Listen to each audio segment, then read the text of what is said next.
Your date is Saturday, January 24th at the college. Tickets only $100. Final purchase date for physical tickets is this coming Monday, January 19th. No further extensions. You hear? Some ticket outlets include IslandEtickets.com, Bobby's Bar, Belmont, Better Homes, Front Street and Caroni, ADM Supermarket, Arima, Cedric Dookie Supermarket, Eastern Main Road, Dabity, Dobbs Hardware, Diggle Martin Main Road, ABC Windows and Doors, El Socorro, Freddy's Bakery, Western Main Road, St. James, and Four Roads, Diggle Martin, Mode Alive, Farmer Supermarket, Santa Cruz, Sonar Jewelers, Chaguanas and Pinal, Island Hobbies, Wrightson Road, The Express, Minimart, Majuba Crossroads, Stacy Supermarket, Toco, Leo Rain Hardware, Tragrick Road, ADC Supermarket, Arima. Get your tickets now. Call the college at 622-1671 or the hotline at 491-1802.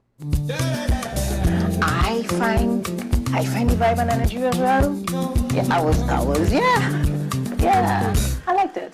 On WESN, the content capital.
Knowing how to tell authentic is as easy as 1, 2, 3.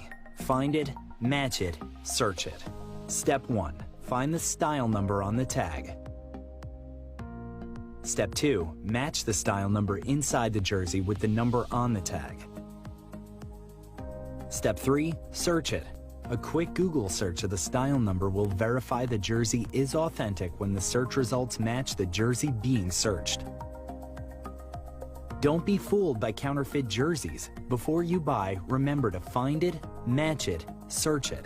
Fan Zone, 2 locations nationwide. Center City Mall, Chaguanas and Movietown, Port of Spain. Nationwide delivery available.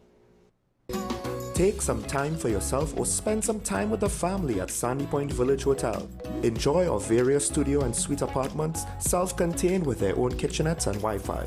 We also have our famous 100-foot swimming pool and our beachfront restaurant, the Steak and Lobster Grill. And our location in Crown Point puts us near the center of activity from the nylon pool to the local nightlife. Call us and make your reservations at 639-8533, 389-2378 or email us at sandypointvillagehotel@gmail.com. WESN.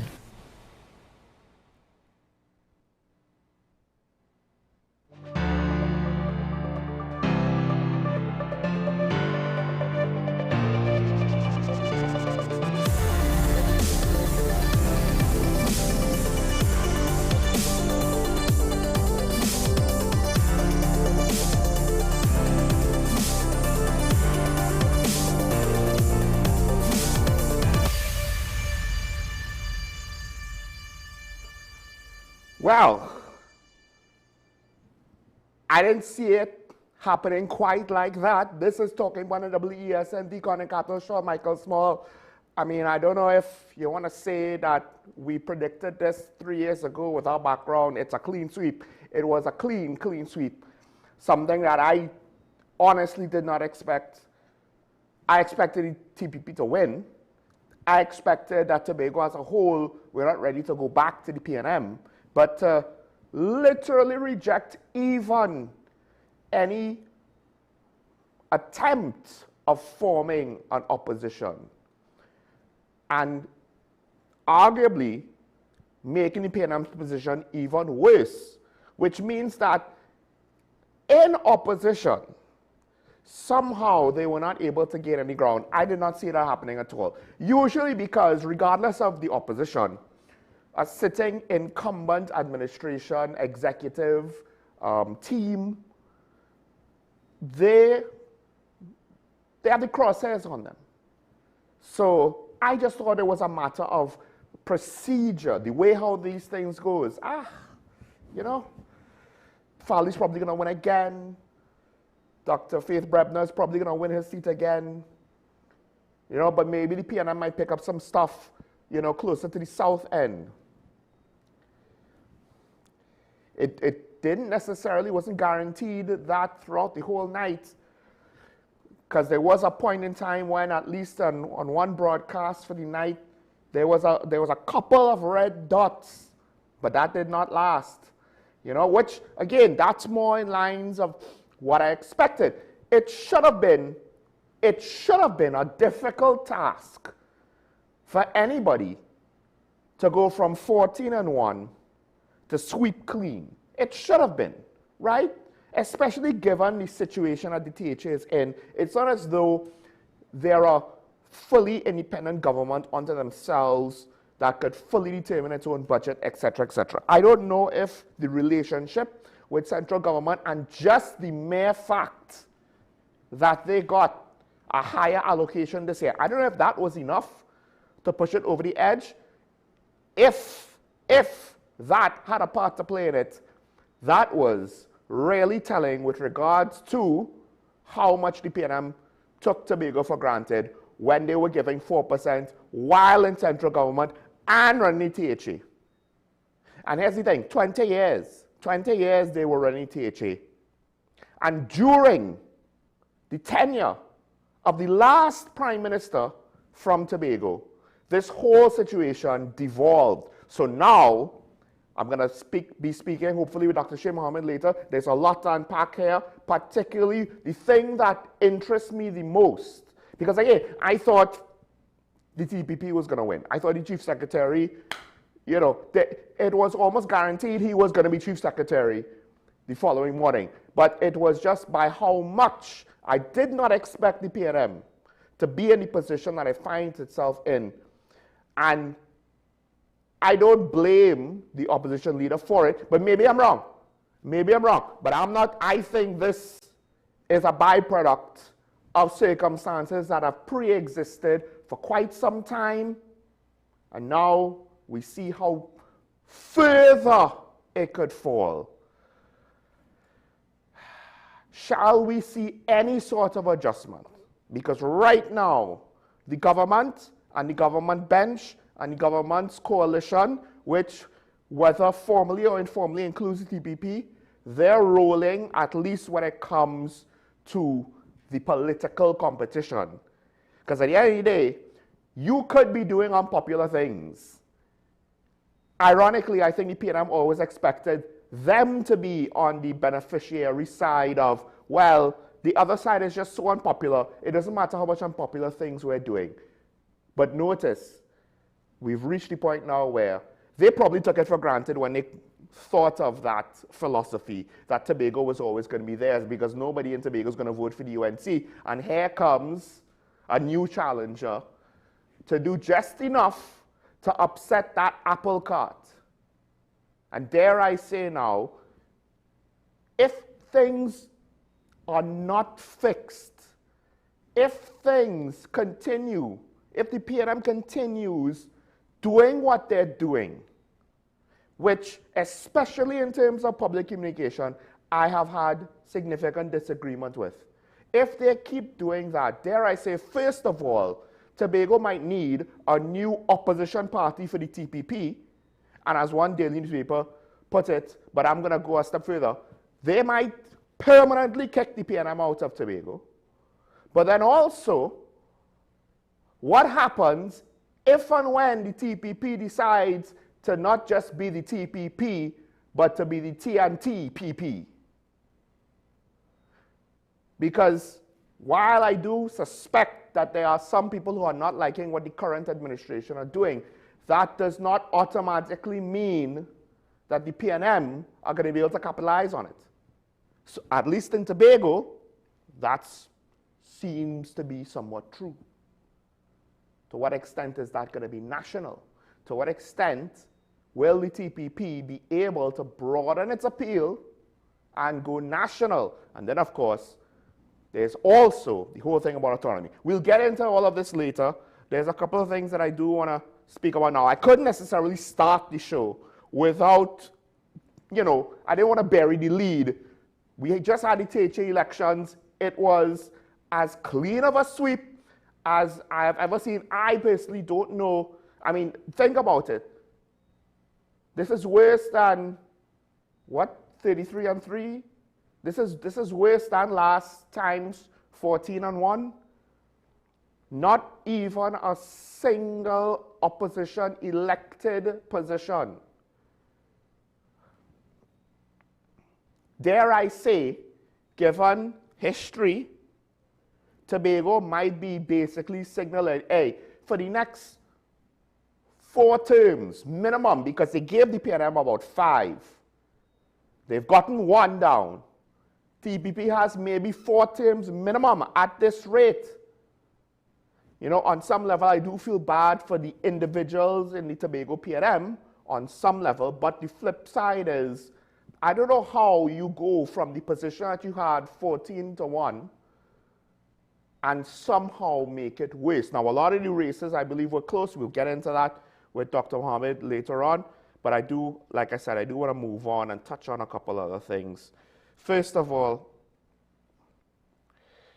I just wanted to point out, speaking about Tobago, there was the whole situation with the Cabo Star's lease being up, and I believe it was a case where the owners didn't necessarily want to renew it with us. There's a new vessel coming in, 6 days, expected to arrive on or about, this is how it's reported, on the 18th of January, while the Cabo Star's lease was up yesterday, right? As before, the Galleon's Passage will be the primary vessel for essential and priority cargo, right? This is more or less how they have done the cargo situation when the cargo vessel is unavailable for whatever reason, outside of adding any supplementary vessels like the barge or whatever. So the Galleon's Passage should be the primary cargo vessel for the next few days, and then the new vessel, the Blue Wave Harmony, I heard that it's supposed to be even better than Cabo Star. All right, at the end of the day, part of it, even if the vessel is bigger, faster, stronger, whatever, the operations, we'll have to see how it all works, right? 6 days, things should be fine. But this is one of those issues that I personally am sensitive of because I know people living in Tobago. And this is more than just the economy. This will impact, things like cost of living and livelihoods across the board if goods cannot get to Tobago. It is a choke point by which the economy of Tobago can be strangled if mismanaged. It has been mismanaged at times in the past. Now we will see how the current administration will manage it moving forward. This is the first test, right? I'll say this. We saw some of the worst results under the PRM, but we saw the issues starting, those who know will know, under the partnership. But new government with new faces in various ministries. So there's a part of me that doesn't necessarily want to say, oh, the current administration is going to be just like the partnership, going to make the same mistakes. No.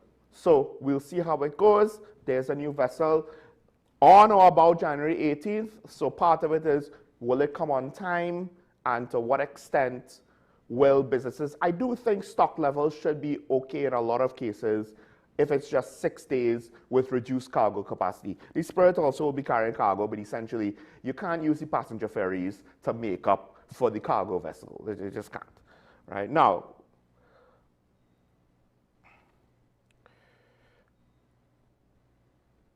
an old story raised its head again. I haven't necessarily read it, but there's still situations in the court with EFCL having to pay fees. Now there's a new lawsuit that EFCL just lost, which there's a part of me that finds this whole thing, not that I have an issue with the person suing EFCL, I just find the whole situation on a whole, you know, from the top down, looking at the bigger picture, completely ridiculous. EFCL, a company that for all intents and purposes no longer is in operation, now owes somebody $300,000 in fees for a terminated contract. Meanwhile, the issue with EFCL was that it wasn't getting any funds to pay its bills.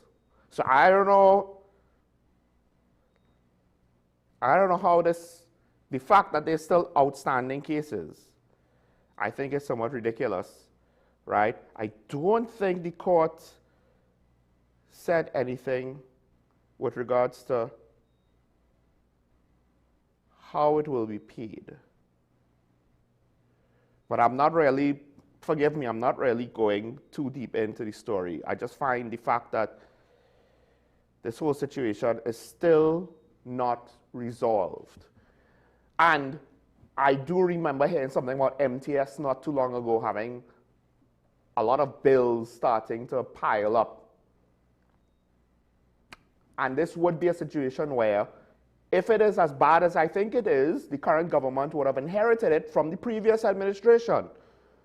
And this would, I just hope this is not going to be their ferry service debacle. Because when the PNM came into power, over 10 years ago at this point, or just a little over 10 years ago, they essentially successfully communicated the issue of the ferry service in order to take the blame onto themselves as a 6-month-old government.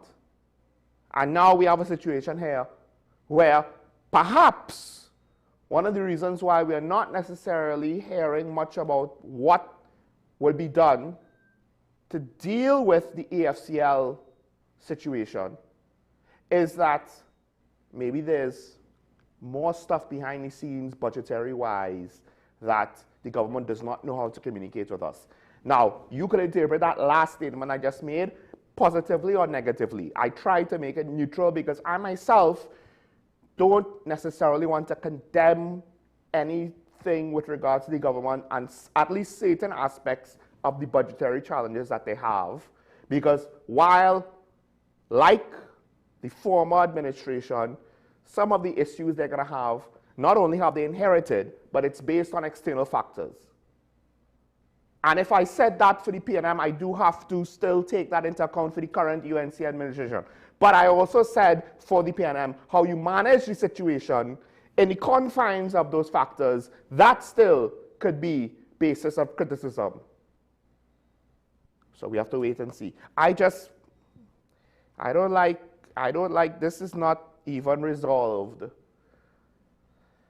And that means that you have contractors there that they're owed big money. This is only $300,000, but are there anyone else out there? Because when ESL was wound up and they started trying to claim their money back, some of the contractors who were owed money, didn't seem as though there was much to collect. Government just pivoted away.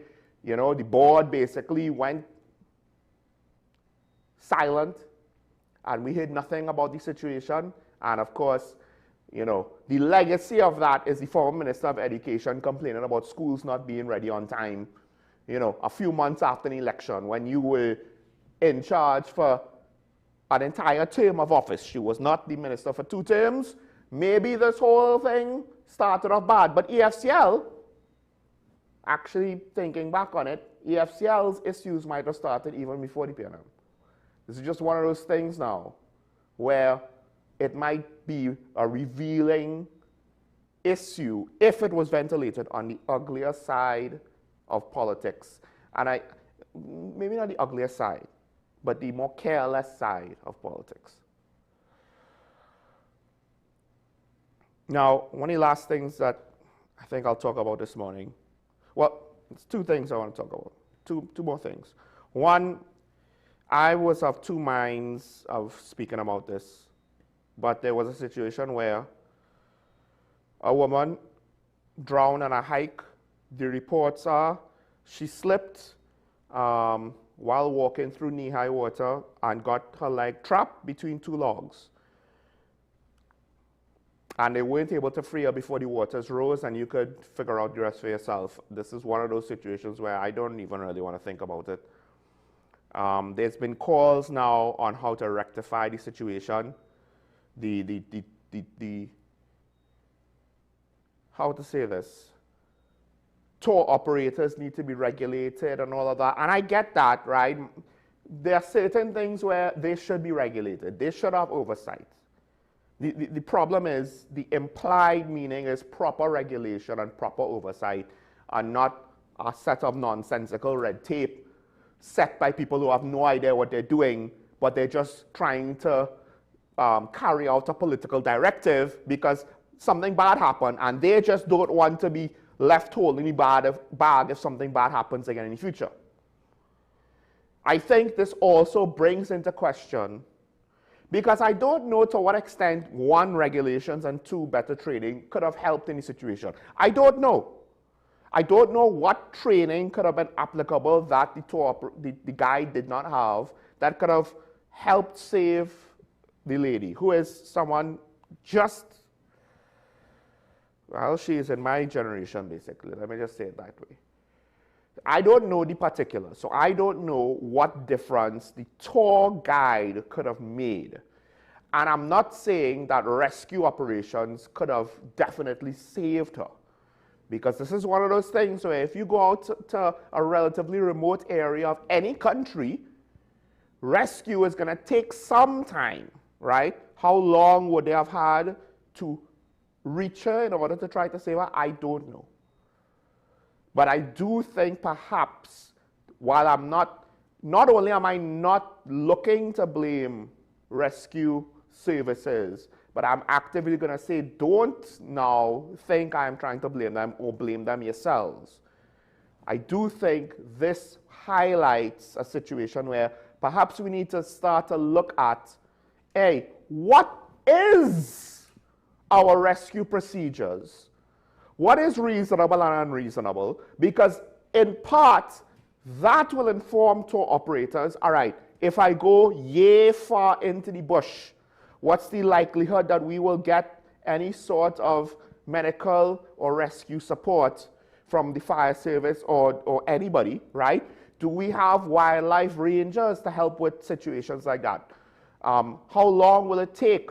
So maybe I shouldn't go so far away from civilization. Maybe I could stay within a certain confines.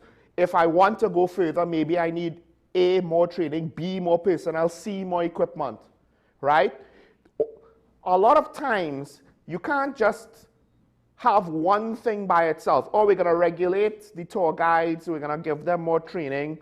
Well, are they going to get more equipment, right? What about the backup support services? Because things like this are going to be so variable. The challenges are going to be so diverse. And you can't just say, oh, well, we will try to improve one aspect of the equation and that will solve everything. And one of the issues I have in TNT, I think, is a lack of formal, organized, systemic approaches to emergency services, at least outside of urban life. And even then, let's not forget the last high-profile fire death that we had in the press. It was a whole government MP in the middle of an urban area or suburban area, depending on how you view it, right? But basically an urban area, whose home was essentially as close as you could get to a fire station without literally being, because I don't believe it's right next to, but it's more or less a block away, around the block, around the corner, something like that.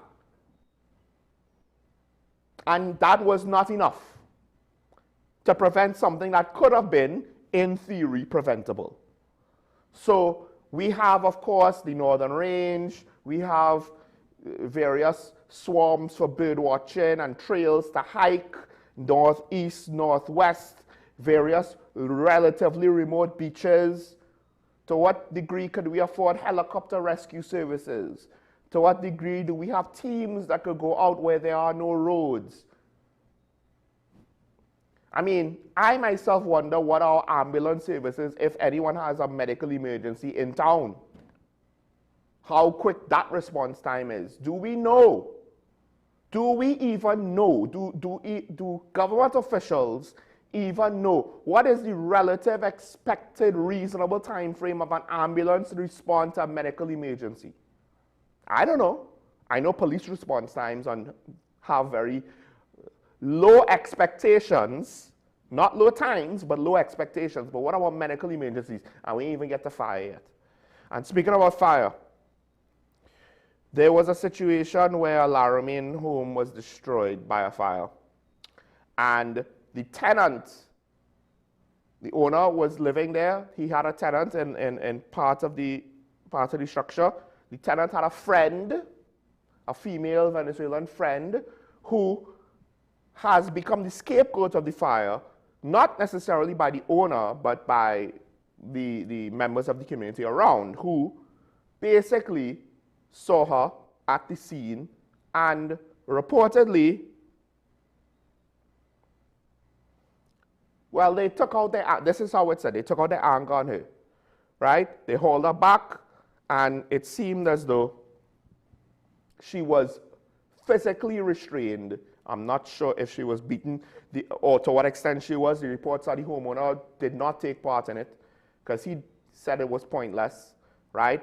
And to be honest, I'll forgive him for not intervening, at least to a point.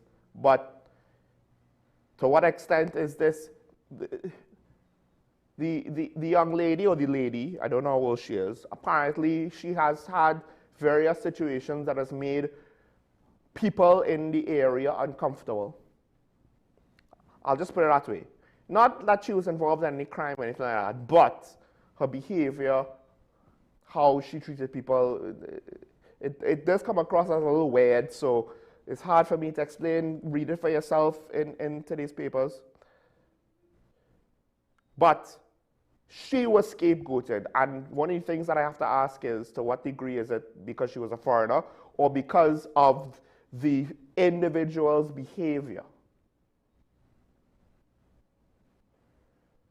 Because there was a situation a while ago with a young boy, and an outsider was there in the community, and people started to blame her, even though the reporter, she did what she could to try to get to the boy before he was found deceased. Because she was an outsider, she was scapegoated. And the reason why I bring that up, we're kind of taking a long trip here, I would just like to point out that notice what the core issue of this is. There's a fire. And now people's opinions are so inflamed that they decide to take it out, whether justly or not, on this foreign lady. I know a lot of people follow the news abroad. And I will caution you with this. What's going on with the immigration issue in America is two sides escalating things out of control. And I'm not talking about the law enforcement on the ground shooting the civilian. I'm talking about how the politics is framing everything. Because what is the core issue of the local story? It was the fire. But now they wanted to scapegoat the lady. To what extent is it because she's an outsider? We know that there are limitations to immigration here because it's more self-evident Venezuela to Trinidad. We're too small, they're too big. The same is somewhat true in America. That situation is going out of control. And it's causing people to get emotional over the issue, and they're responding aggressively. And they're overcompensating for what they see as the excess of the other side. And now we get where we get with that. And to what extent will we potentially reach that point with regards to our migrant issue here? I'm not necessarily saying that she was beaten because she was an outsider, because again, her pattern of behavior was kind of weird. It was kind of not necessarily civil. But it's very easy for any society to scapegoat a people. And then what happens is, once you start to do that, the political opponents that do that, that endorse that, they're going to overcompensate and cause issues. And it will be a escalating spiral until we reach the point now where there's no longer discourse. There's not even debate. There is the view that it's a war to be played out on the streets, and then you get incidents like what you got in Minnesota. All right, let's take a break. When we come back, we should have the professor hopefully with us. Is he with us? All right. As we wait, let's take the comment. We have a comment there. PNM 1120, do not forget Pumpkin Jack, but soon come. I mean, I guess, all right, fair enough, fair enough. Was that the TOP that that's reference to? I cannot remember the results. I do know that the partnership, it's TOP, the partnership never won the THA, right? And that's a very interesting case study. To what extent was the TOP seen as a viable political entity? And to what extent was it seen as an arm of the partnership? Because in the re-election campaign, I do believe the UNC came and campaigned a lot in Tobago, and it completely backfired because the TOP, they lost their 2 seats at that point, right? But the THA elections themselves, I can't remember how that campaign went, if I'm being honest, which is kind of bad because I might have been there in Tobago at the time. I was in Tobago while the partnership was in power.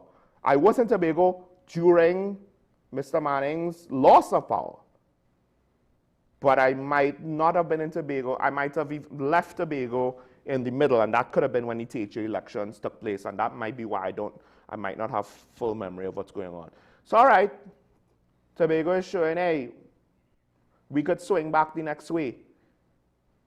But dare I say, there's a part of me that still thinks this is worse, though.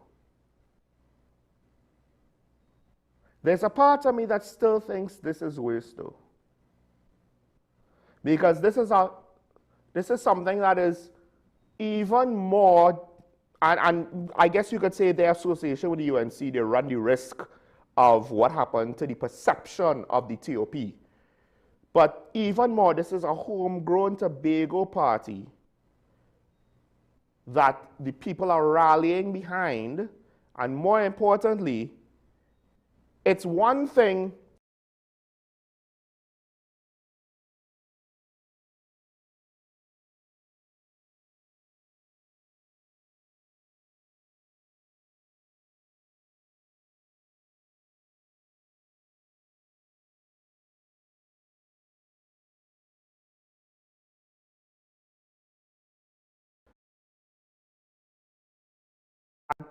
...20 years of uninterrupted PNM management of Tobago. How do you go from that? Because the TOP was new. The TOP did not have 20 years uninterrupted being in charge. So how do you lose ground from where Orville London was, where Orville London and Patrick Manning got you, to where you reach now? Let's take a break. Dr. Mohammed is with us, and we'll be right back to speak more about this after this. Stay tuned.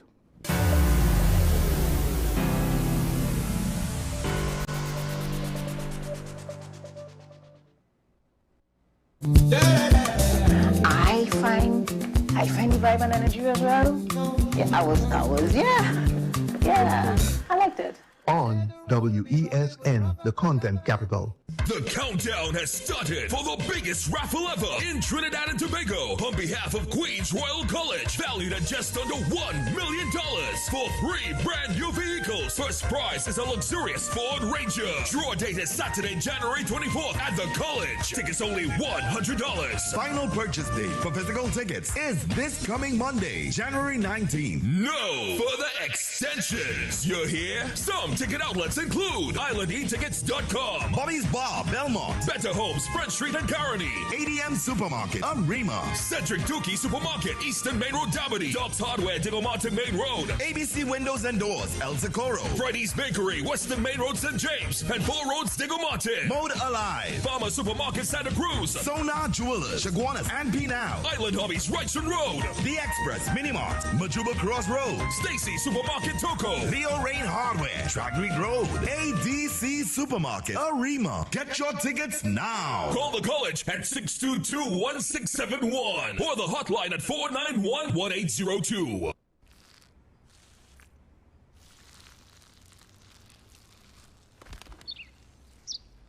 Maybe he landed here totally by coincidence.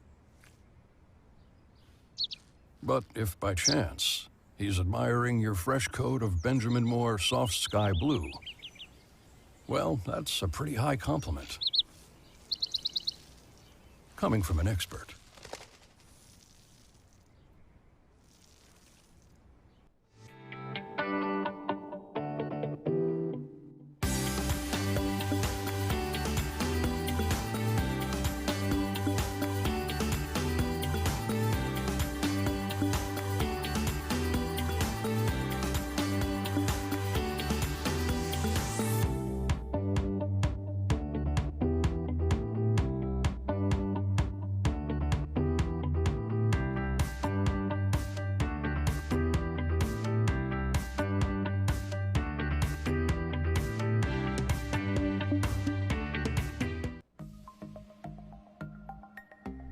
Knowing how to tell authentic is as easy as 1, 2, 3. Find it, match it, search it. Step 1. Find the style number on the tag. Step 2. Match the style number inside the jersey with the number on the tag. Step 3. Search it. A quick Google search of the style number will verify the jersey is authentic when the search results match the jersey being searched. Don't be fooled by counterfeit jerseys. Before you buy, remember to find it, match it, search it. Fan Zone, 2 locations nationwide. Center City Mall, Chaguanas, and Movietown, Port of Spain. Nationwide delivery available.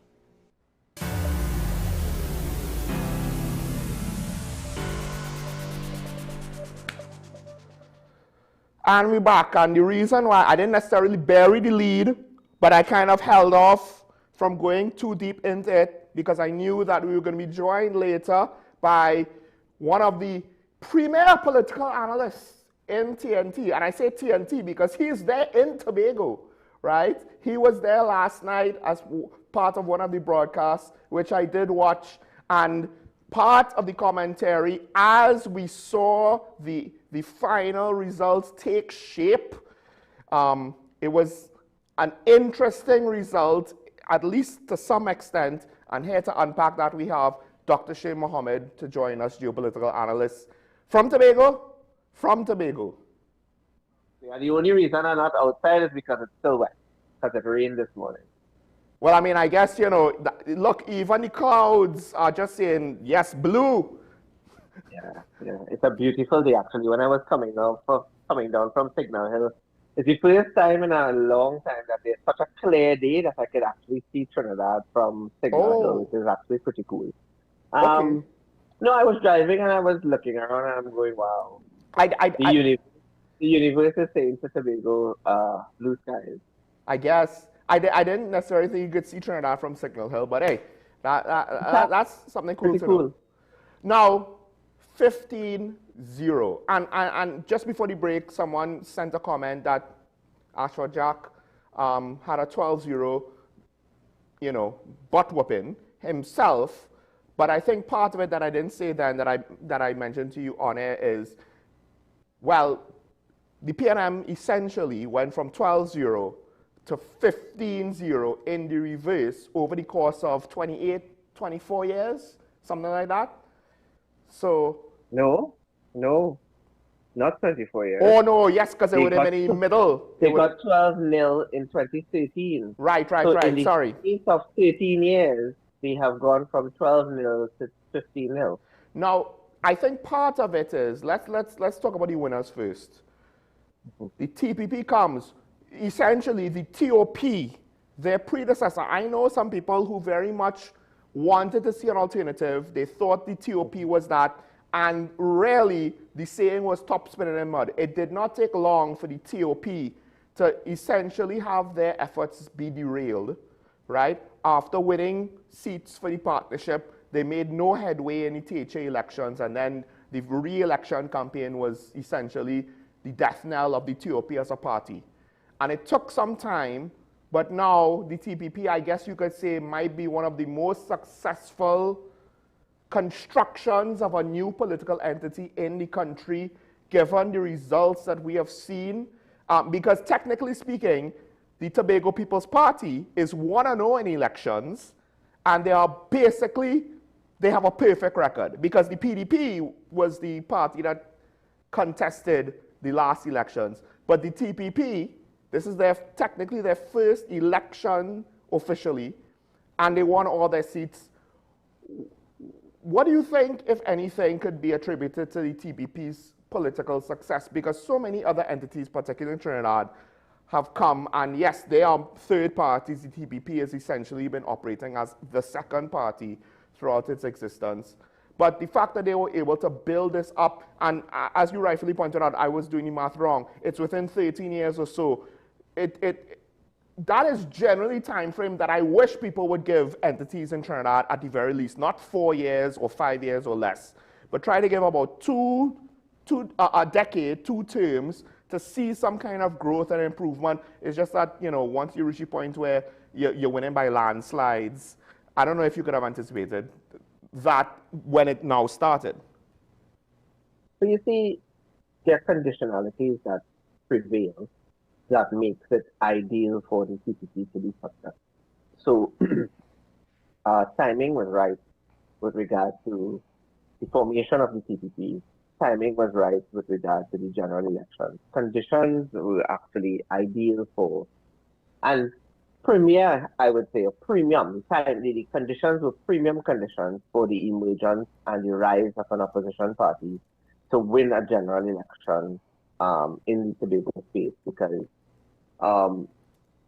remember the THA elections would have been held the year after the general election, and the PDP back then in 2020 would have come pretty close to winning.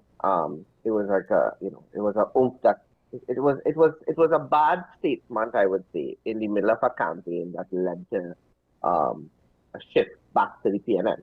So the PNM won by default in 2020. COVID, etc. There were conditions that allowed for that.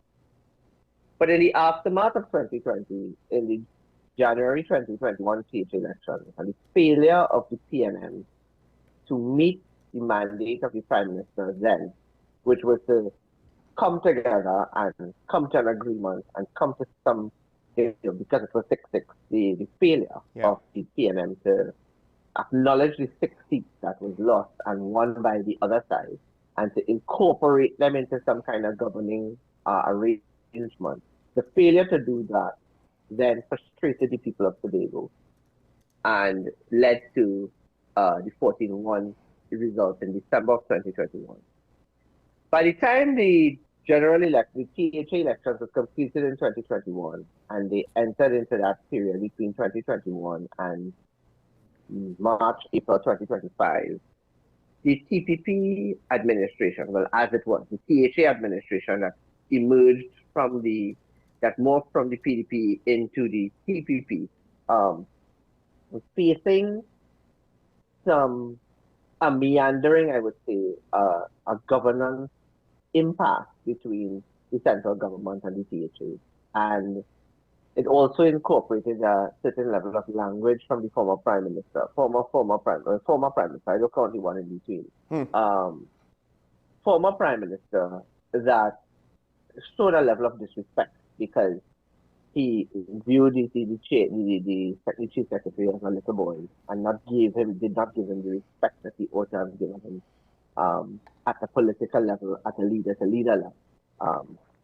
And we also take into consideration that the PNM believes that the Tobago state and the Tobago as an island and Tobago as a political entity is a cherished prize. And somehow they believe that the tides had turned to the point where they had full autonomy and authority on the island. So battling that relationship, that combative relationship between the central government and the THA, and having to be utilizing the resources as limited as it may have been that was allocated to the THA over the years, and utilizing it to do a lot with little. I mean, the Kilburn Road Extension, which I just call the Kilburn Highway, the cleaning, maintaining roads, building the roundabout, moving that traffic congestion between Crown Point and Scarborough and easing that up. It takes 7 minutes to get from Crown Point to Signal Hill now. All of that helped to push towards gaining momentum, building credibility, the vision, the communication. I mean, there's always work to be done in the communication side of things.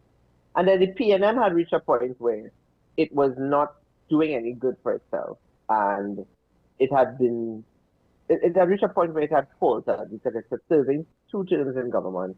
The frustration of the population in both Trinidad and Tobago just catapulted for the lid to blow off the then government, and for results to start showing the level of frustration that people felt. So coming off of that, it was obvious that the chances of the CPP winning at least one seat in the general election was highly likely. They won 2.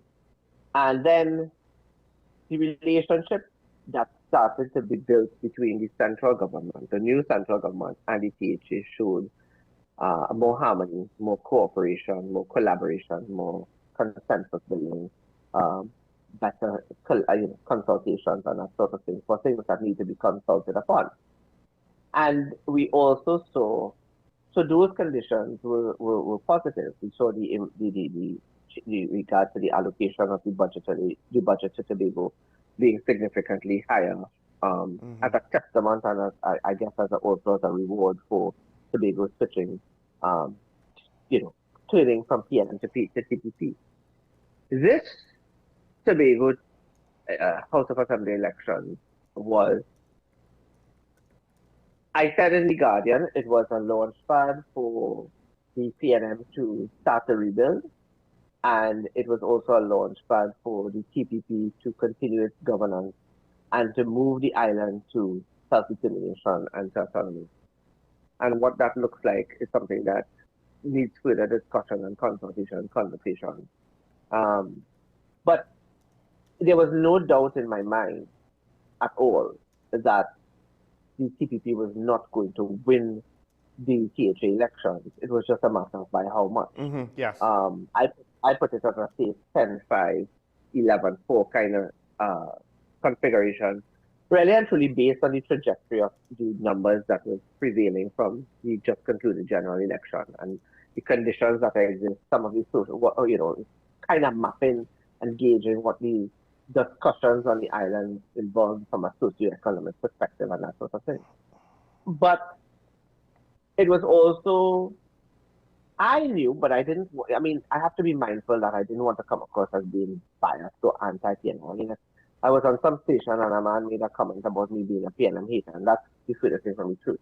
But the point is, though, that the conditions that allow for the 15-0 is very important to be discussed. So, for example, from a PNM perspective, I think Ansel Dennis and Kelvin Morris and company represented the residual Rowley what's the word I'm looking for? Influence in the party and loyalty to Rowley. That's one. The Tobago population had already already once rejected Ansel Dennis as our chief secretary, and I don't think they were willing. They were not willing, I should say. Clearly, they were not willing to bring him back as a possibility. As even in the House as an opposition, they were not willing. They did not want to give him that opportunity. That's one. Two, Kelvin Morris failed to emerge as a strong leader, as an alternative to Ansel Dennis. Having won his seat as a Lone Ranger in 2021 should have, propelled him to recognize that of all his colleagues, the only one that the people felt they had confidence in was him. Yeah. But he played second fiddle to Ansel Dennis. There are some circles that say he questioned whether or not he was ready for leadership and whether. Well, the bottom line is now, all of those questioning oneself has consequences. How much you allowed yourself to be caught up in the party's politics and play second fiddle, you ended up being collateral damage in the end.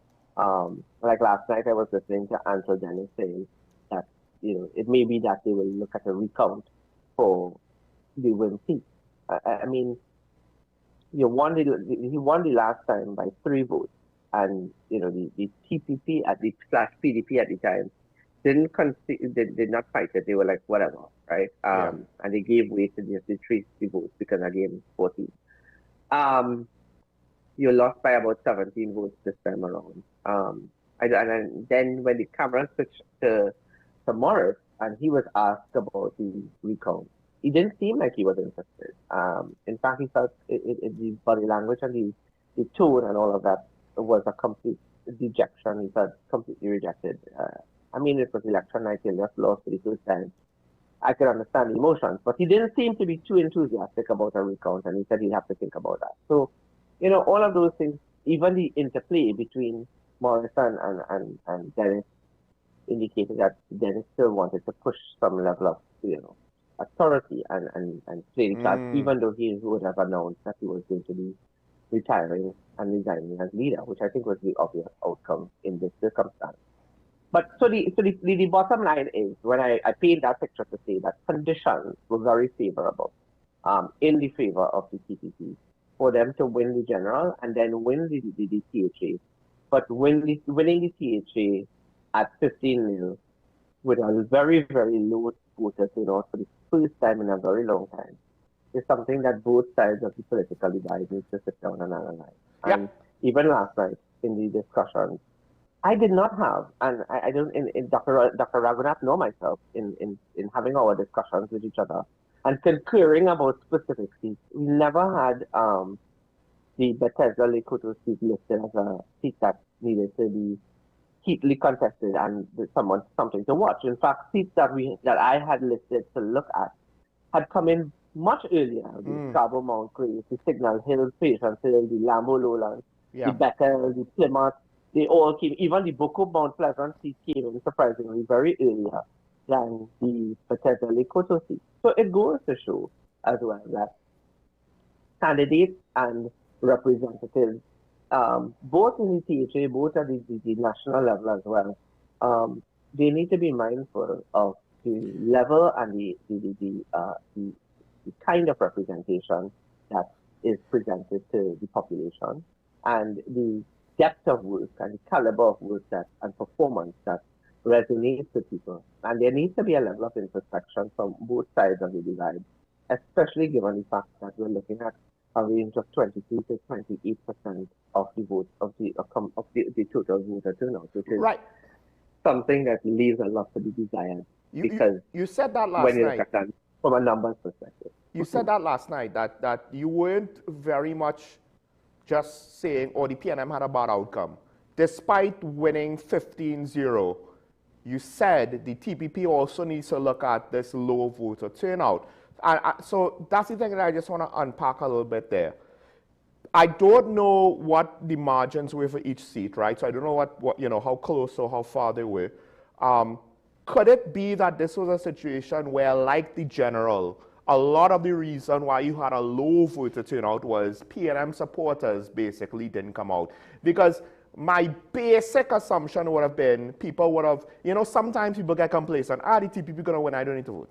Right? But for the PNM... That was a factor that did come into play. Right.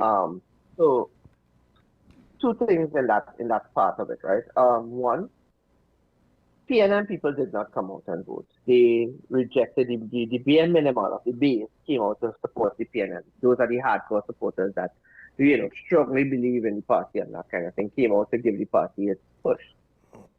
I also would say that to look at what's next for the TPP, because again, securing this win is significant. Yes, 15-0 is very significant. They must be able to, relish the win and the victory. But at the same time, I would say that when you look at the numbers from 2021 to the general election of 2025 to now the THA elections of 2026, numbers have consistently declined every time for every election by 200 votes per electoral district. And therefore, I thought I was wrong when last night I was giving an average calculation per electoral district and multiplying it by the number of the total number of districts that exist.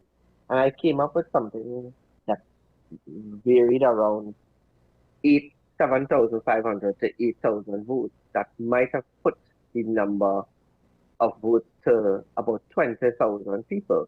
I am discovering this morning that it is significantly lower than that. Wow. So the thing about it, which is alarming, but what it says is that on the one hand, PNM people chose not to vote. They rejected the PNM. The base came out to vote, one.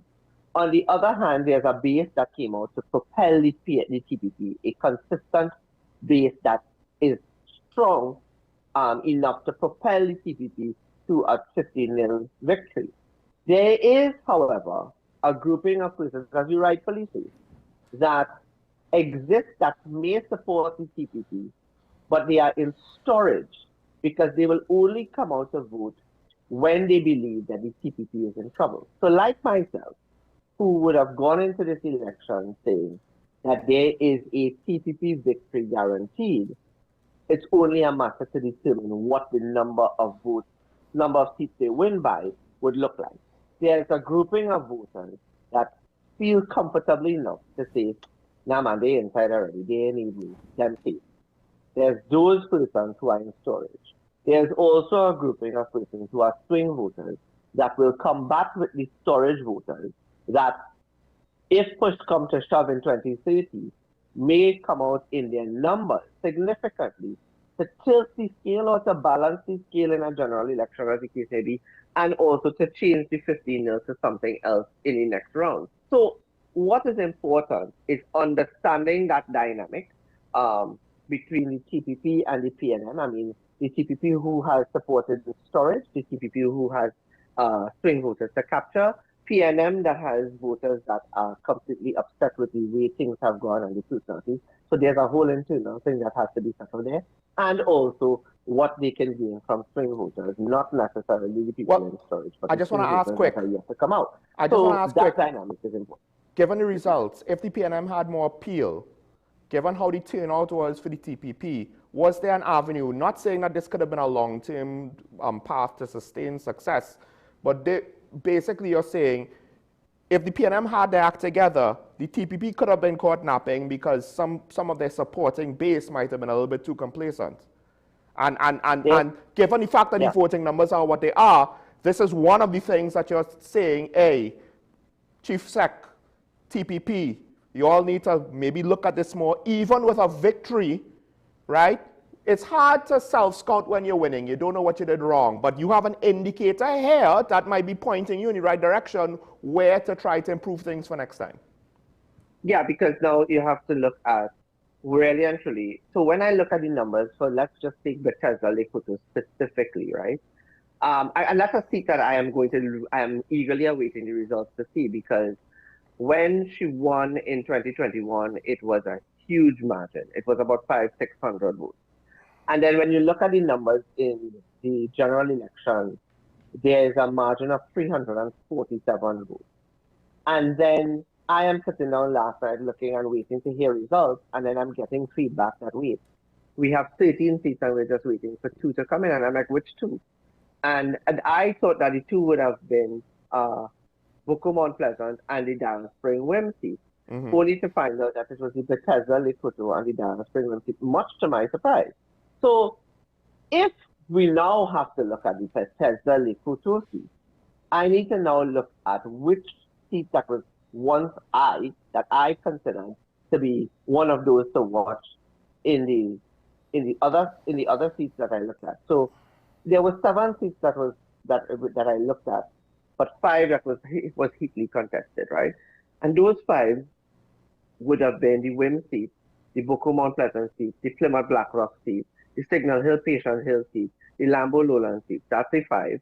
And then I would have added the Bethel New Green seat and the Scarborough Mount Grey seat. That's 7. Right. Now I'm adding Bethesda Lekuto. That's 8. So really and truly, we could come up with a 1-seat margin for either side at the very bare minimum if there is a political comeback of some sort in 4 years. So that's something that has to be significantly considered. Now, I want to refocus on the PNM before we go to big picture next 4 years for the current administration. One of the things that I'm starting to consider now is to what extent was Ansel Dennis's position somewhat similar, not exactly the same, with regards to how Stuart Young and he was, what response he got in general, because technically speaking, the Tobago PNM chose Tracy Davidson Celestine, right? Now, granted, it went from a 6-6 tie to a 14-1, so she more or less, she got the mandate of, we reject you, go away. But I think one of the mistakes that the Tobago Council made was, you have, as you pointed out earlier, you have one guy in opposition that was elected for you, Kelvin Morris, one guy, right? And there were times when, yes, he looked like the typical politician, but then now, some of the controversies that came out of the THA, hey, maybe there's stuff that he's pointing to, right? So, you know, there's a certain amount of political back and forth, but he doesn't necessarily look all bad for it. And instead of now trying to build the new effort around the party with the one victory that you got in the last THA election, from the moment that they got the executive for the Tobago Council constructed, the reports were that he's not part of it at all. And I found that to be very weird. And I do wonder because, from what I understand, Dr. Rowley wanted Ansel Dennis even before, but he was forced to accept Tracy Davidson Celestine because that's how the process went. And essentially, I don't know to what extent he forced through Ansel Dennis again, who, as you pointed out, somebody pointed out last night, lost his seat the last time, right? So here he comes as the leader, but he doesn't even have a seat. I mean, think about it, Mr. Manning became leader because he was one of the 3 people that won their seat. That's correct. Right? That's very correct. So he comes in as someone who lost his seat before, as was pointed out on Channel 5, had to win to kind of solidify his position, and of course he did not. And I do wonder if there were some parallels with regards to the Stuart Young situation where it was almost like time out. Why does it seem as though we're being forced down this certain path that we have not necessarily indicated as a population we are ready to support? Because, again, he was technically, it was a close defeat, but he was defeated. And I have no issue with him being leader, but I just found it was bad form that you have Kelvin Morris on the outside looking in when he should have been the core nucleus of the Tobago PNM, right, moving forward. Because, forgive me, I don't know who anybody else is on that slate, to be honest. There was Dennis, there was Morris, and then who are the other people? I don't know. You're very right. No, so you're right about that because, you know, there are things that me as a political scientist, I will not say because I don't want it to come across as bias against a political party, especially in the midst of a campaign. So I could say it now. And the bottom line is that Ansel Dennis and whatever is in the Tobago Council right now of the PNM were anointed by Keith Rowley, and in some instance directed to by the leadership of the PNM then that this is what we were going with. And as a result of that, the Ansel Dennis aspect of it, and whoever else is part of that that council, are the residue of the Keith Rowley leadership, and therefore I knew, especially when I keep saying that the PNM is divided, the PNM is divided, the PNM is divided. I also meant that the PNM, the Tobago Council of the PNM was also part of the division that existed. What I would say too, at the national level, in terms of the PNM in relation to the government, is that victories are sweet, victories are sweet. They are, cause to celebrate Ramajay on the other side. But like I have said to the PNM, you don't underestimate. I've never underestimated the resilience of Kamla Prasad Sakarina putting up a fight and being successful in it. Now, you have to take into consideration that you don't underestimate the ability of the PNM to reconstruct themselves. Penny Beckles, if people don't realize, Penny Beckles now has a clear mandate to completely and absolutely collapse the Tobago Council of the PNM and reconstruct it into something that she believes is best suited for moving the PNM as a whole forward. So that's something that we have to look at.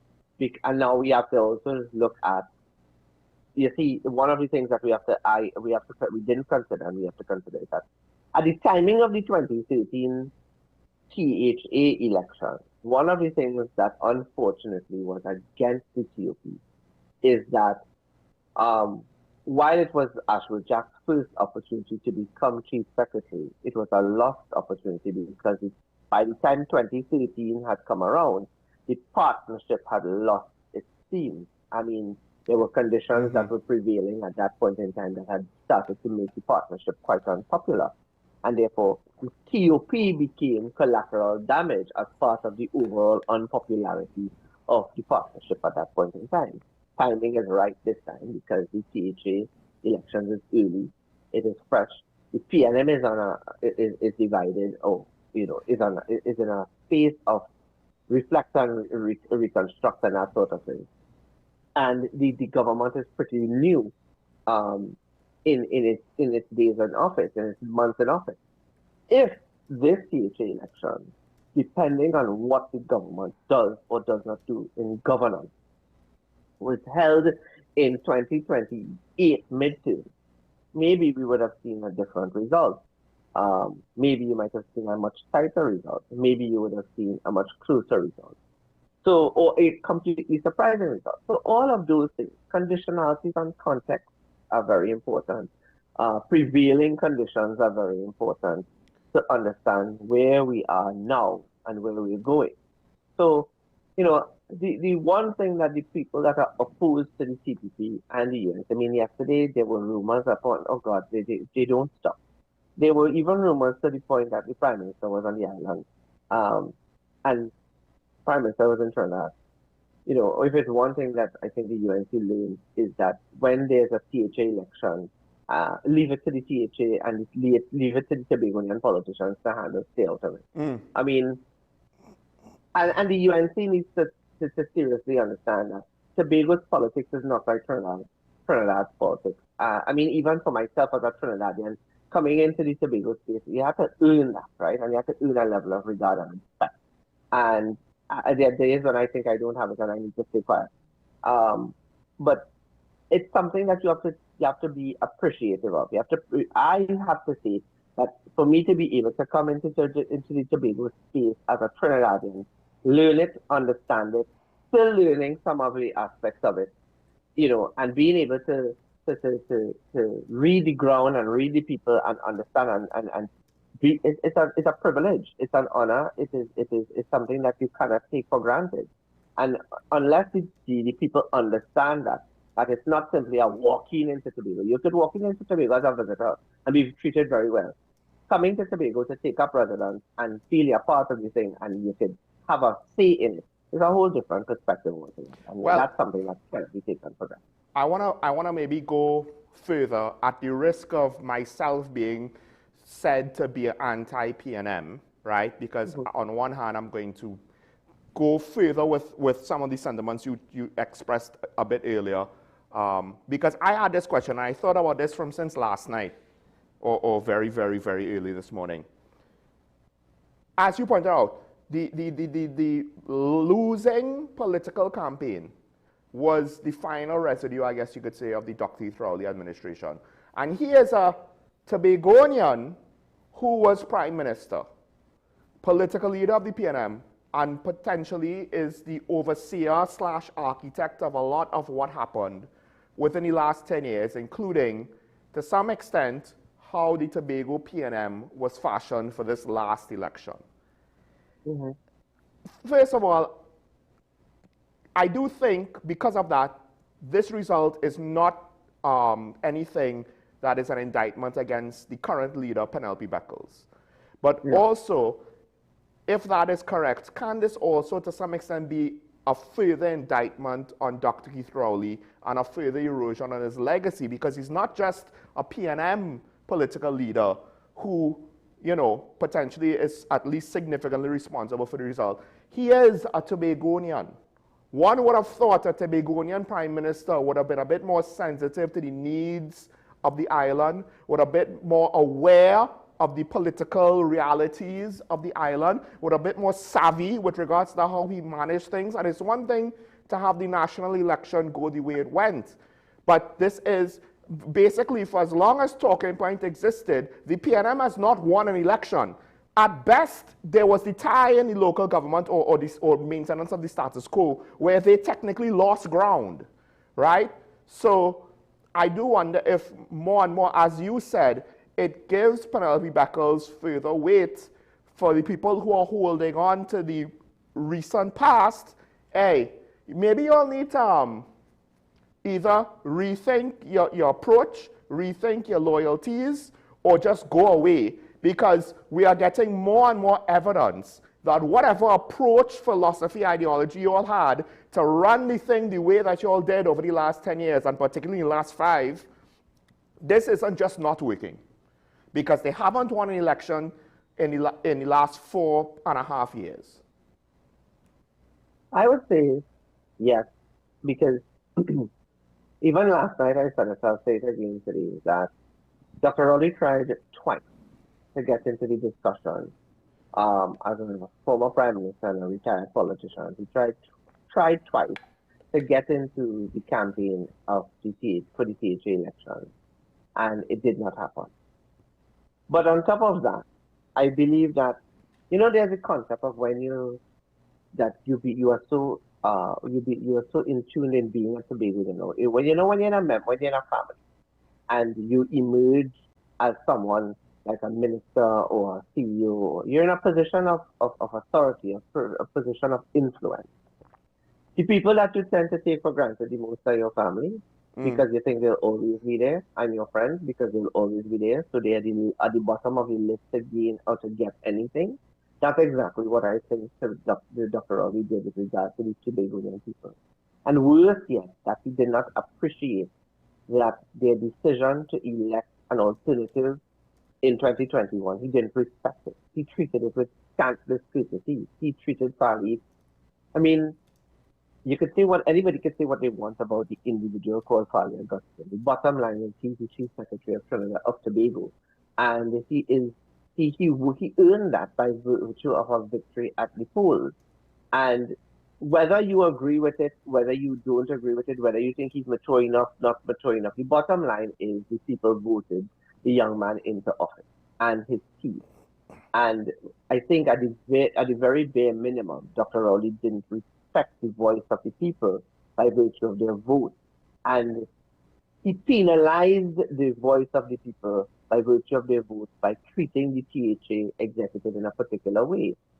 And even so, when you ask Tobagonians about the governance of the island from a national perspective, I can't say to you that in the 10 years that the PNM was in office, that they created something in Tobago, save and accept, an airport with 2 international bridges that does not have a high influx of aircraft and commercial airlines coming onto the island.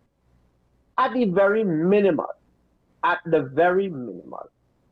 I would have expected that one of the key deliverables of the Rowley administration, and as a gift outside of just the building, I would have thought that the Rowley administration, being given that he is so passionate or says to be so dedicated to the Tobagoan people, that I would have thought that he would have worked assiduously to ensure that, one, a tourism product that was unique to Tobago was created, established, and cemented, and that from the prospect of creating jobs and economic diversification and economic growth and prosperity, that he would have left a legacy of not just simply building a building, but he would have equipped the building with airline traffic into Tobago's space on a weekly basis by tenfold. And that for me would have been something that I would say he could have etched in the minds of the Tobagoans, that he created a product or worked with the THA to create a product that built resilience, was revenue generating, built job opportunities, built an economy for small and micro enterprises, and that sort of thing, generated an avenue for direct foreign exchange into the island and whatnot. But he did not. So I will go so far as to say that the defeat of the PNM in Tobago in this THA election, I will take the liberty to say it's a victory for Penelope Beckles, and what she can now do with regard to how she builds this party and, positions the PNM in preparation for the next local government election in Trinidad and the next series of elections to come in 2030. Well, then I think the PNM can judge her accordingly. Well, I have more to ask you, but we have to stick a pin in the conversation. We do have Sandra Grande on the line, so we take the call and then we continue the conversation after. Sandra Grande, good morning. You're on the air. Hi, good morning. Morning. I have 2 points to make. My first point is the last government lost elections badly for a reason. They were the ones who increased politicians' salaries to an indecent amount. They are the ones who left the roads in a deplorable condition, and they are the ones who left the population feeling neglected. So it's frustrating to see the previous government acting like superheroes every time there's a slip up by the new government. To me, it almost feels hypocritical. Now, I read on the media that the opposition leader plans to put Tobago first again. So, to me, does it take losing an election to finally realize you need to serve people properly? I mean, seriously. So that's my first point. And my second point is, of course, I'm willing to give the new government a chance. And I know change takes time. But I am also not letting them off the hook that easily with a little slap on their wrist. Because, I mean, to be honest, 8 months in, and we are still seeing so many areas with overgrown grass, unkempt streets, African snails taking over. Basic things like keeping the country tidy, that should be pretty easy to manage. In fact, when I was growing up, I believe there were workers in the regional corporation who were tasked with cutting grass and keeping communities clean. So exactly what happened to these people during the advent of CPEP? Do they still exist, and what do they do? So in closing off, I want to say that I look forward to the new government stepping up and producing results, because if they do not produce results, the outcome for them and all wouldn't be that greater. Because, I mean, to be honest, people are looking for better lives, right? Poverty and struggling is not fun. An eroding middle class is not fun. People living on $3,000 a month, right, is not fun. I mean, humanity, man, you know, when there are others living with 15 times that amount of salary per month, you know, get real. So I think they need to remember the small man when they try to develop their measures. And lastly, I'll say I listened carefully to that very humanitarian speech the current prime minister gave when she was when she was when she was sworn in as prime minister, and she said it was the poor people in her downtime that surrounded her. Right? I know what it is not to be rich. I really look forward to measures that would be put into place to develop most vulnerable in society and to help out the eroding middle class. Right? We live in a society now where who's rich, and then there's everybody else. So, Sean, I congratulate you as always on the show that I love watching so much, and all the best to you. And I look forward to your work. Take care. Bye-bye. Thank you, caller. I'll just say quick. I think the grass cutting by the corporation is a budget issue. That money would have been moved to CPEP, and corporations for a while now, they have had an issue with budget. So it's not so easy for them to take that on without further increases and allocations just for that. And I'll also say this, I'm not going to take it for granted that the incumbent party is going to lose for non-performance the way how the opposition is losing ground politically. I don't know. They might have further to fall, and they shouldn't, but the rate that they're going does not give me confidence that they have attested the fall from since the last general election. That's what I take the CHA result to be. The thing about it is, I'll say this, the PNM campaign put Tobago first again was not a penny Beckles exactly, yeah. That was a Crowley and Sir Dennis Stewart Young decision, and they kept it and they went with that. Right? That's as my understanding is.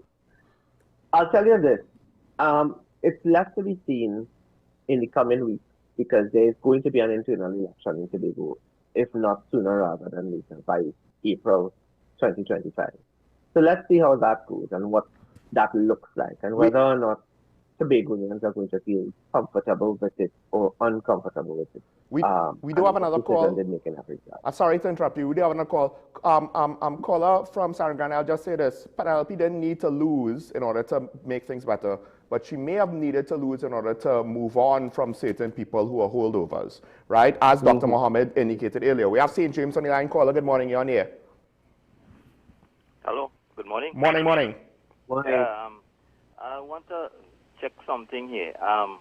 Do you think that what's due plea to the electorate that to support Pali had an impact on the election? Well, I listen off it. That I'm going to have to depend on numbers to see. When I see the numbers, I will have to determine that, because I will have to compare those numbers with regards to what the votes were for the general election, how his vote spread across the aisle, in terms of where did it go in the general election, and how much did it make up ground in the CHA election. I would say though that this was a smart move, because at some point in time, one has to examine what the environment. You have to read the room, you have to read the environment to understand, where you stand in the space, and how can you, if you're in a decline, or if you're in a constant decline or declining, do you want to leave on a low, or do you want to leave on a high? So, for example, it would not be said that he was ever defeated in his seat. He left undefeated, right? So he just moved on to something else.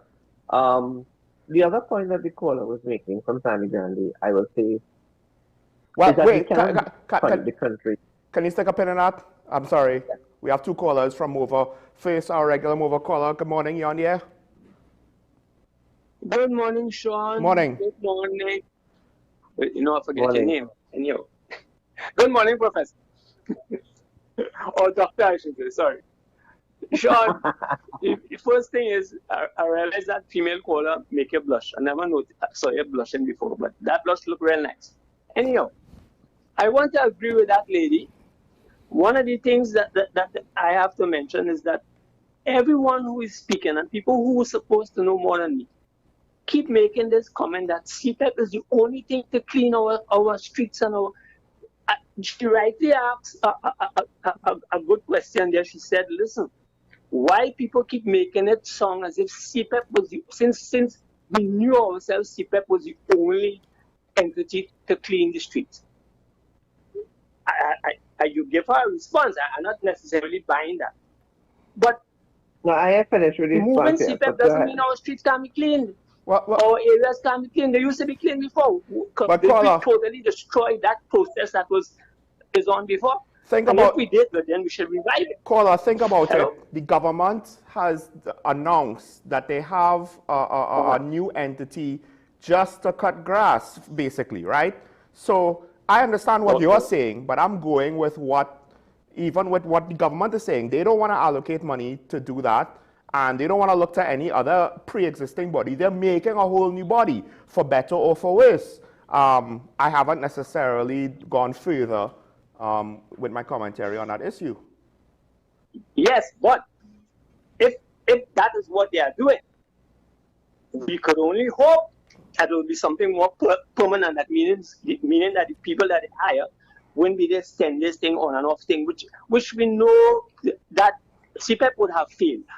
People are talking about how much CPAP did and what they did, but the whole concept of what CPAP was supposed to be, we know it ended up being feeding at the trough for politically. And we have to move away from that. So when people keep crying CPAP, we have to move away from that concept. It has not helped. It has been a disaster. And people need to understand that and stop saying, bring back CPAP, bring back CPAP. We're not going anywhere bringing back CPAP. And people can't seem to understand that. The next thing is, I want to agree with her that some of the utterances coming out of the PNM, you have to ask yourself, these people have no shame. As the lady said, they are the ones who failed. And they're criticizing left, right, and center. I listen to people criticizing this government, and I just smiling. Because you know, Tobagonians have a better memory than Trinidadians. Trinidadians forget too quickly. Tobagonians don't forget. What happened last night was proof of that.